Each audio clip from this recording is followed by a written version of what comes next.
Pain qua ya lỡ nó mê kli nơ tơ đi cơ mùi lò gà đi thô lỡ nó qua cha mẹ ya nơ tơ pla đi thô lỡ ya nơ tao xa lỡ yo po cô cho đừng lên lỡ lý ở khó bơ nhỏ ni mê lỡ nơ xa lỡ ya li ya By Lah Khu Ner ta cơ tố bàn đủ lời ở xa đủ cơ sự ye By Lah Khu Ner bờ ya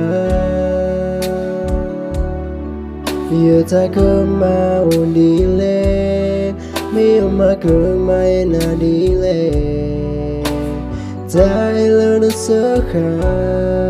nó khi lo quỳ nè nó đó tê quỳ nè nó ba thì ya lỡ ta thì you bờ ta lo pai kê lỡ nè hé khô plung lỡ na nó ta mưa lỡ yếm mẹ tim ba lo shua khô khá phú lỡ nó thuê tu nơ ta ta cứ nhoi ya mèo kí pele qua số na lỡ ta thì yêu quý ye đâu mẹ ti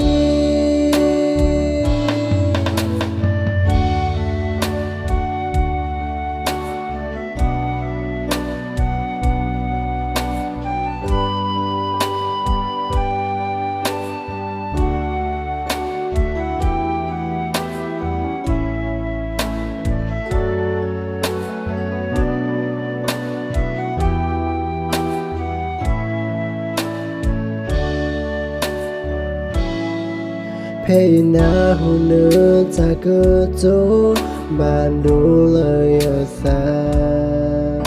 đủ cơ sự ye By Lah Khu Ner bờ ya giờ ta cơ mà ôn đi lệ mi mà cơ mai na đi lệ trái lỡ nó sơ khá nó khi lo quỳ nè nó đó tê quỳ nè nó ba thì ya lỡ ta thì you bờ ta lo pai kê lỡ nè hé khô plung lỡ na nó ta mưa lỡ yếm mẹ tim ba lo shua khô khá phú lỡ nó thuê tu nơ ta ta cứ nhoi ya mèo kí pele qua số na lỡ ta thì yêu quý ye đâu mẹ ti bờ ta lo pai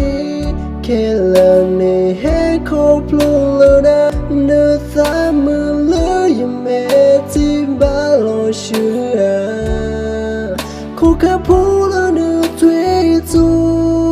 nơ ta ta cứ nhoi ya mèo kí pele qua số na lỡ ta thì yêu quý ye đâu mẹ ti